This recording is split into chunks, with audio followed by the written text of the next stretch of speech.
Hello বন্ধুরা, আজকে আমি তোমাদের অনেক সহজ একটা সিম্পল শিমের রেসিপি দেখাবো। এই যে আমি প্রথমে শিম কেটে নিয়েছি, শিমগুলো এখানে দিয়ে দিব, চুলায় দিয়ে দিব। তারপর এখান থেকে পেঁয়াজ দিয়ে দেবো কিছু, আর একটা তেল দিয়ে দিব, অ্যান্ড লবণ দিয়ে দিব সামান্য,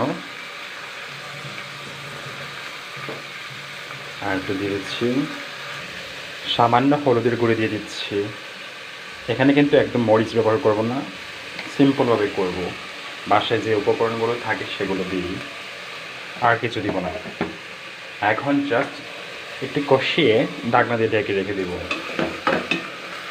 সামান্য কষাবো, 5 মিনিট না 2-3 মিনিট করলেই হবে। আমি এটাকে এখন ঢাকনা দিয়ে ঢেকে রেখে দিচ্ছি। এই যে ঢাকনা দিয়ে দিচ্ছি, কিছুক্ষণ পর আসছি আবার। এই যে দেখো কিছুক্ষণ পর আবার একটু নাড়িয়ে দিচ্ছি। এটা কিন্তু বেশিক্ষণ ঢাকনা দিয়ে রান্না করা যাবে না, তাহলে কিন্তু কালারটা নষ্ট হয়ে যাবে। অল্প কিছুক্ষণ তোমরা এটাকে ঢাকনা দিয়ে কষিয়ে নেবে, তারপর ঢাকনাটা খালি করে নেবে।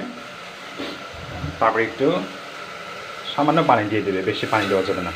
এটা কিন্তু শুকনো শুকনো করে খেতে হয়, একদম ঝোল দেওয়া যায় না বেশি। এই দেখো কতটুকু পানি দিয়েছি, অল্প একদম।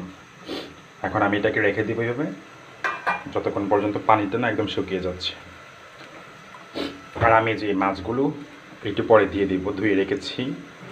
যখন একটু এখানে গরম হবে, বলক উঠবে, তখন মাছগুলো দিয়ে দিব। এখন দেখতে পাচ্ছ পানিটা অনেকটা শুকিয়ে গেছে। এখন আমি মাছগুলো দিয়ে দিব। মাছগুলো দিয়ে একটু নাড়িয়ে দেব। এই মাছগুলো যেহেতু অনেক নরম, তাই একটু পরেই দিতে হয়, লাস্টের দিকে একদম, বুঝেছ? মাছগুলো দিয়ে একটু এরকমভাবে নাড়িয়ে দিবে। এরপরে কিন্তু আর নাড়ানোর জন্য, এর জন্য একবারেই নাড়িয়ে দিতে হবে।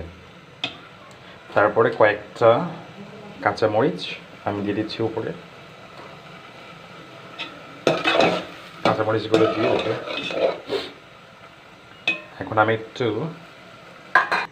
কাঁচামরিচ দেওয়ার পরে এভাবে ঢাকনা দিয়ে ঢেকে রাখবে, যেন গন্ধটা ছড়িয়ে যায় সব জায়গায়। এই যে দেখো পুরো পুরো পানিটা শুকিয়ে নিয়েছি এবং সবুজ সবুজ হয়ে গেছে, একদম একদম দেখতে অনেক সুন্দর হয়ে গেছে কালারটা। এই মাছগুলো সাদা সাদা থাকবে, এরকমভাবে রান্না করে দেখবে, অনেক টেস্ট হয়।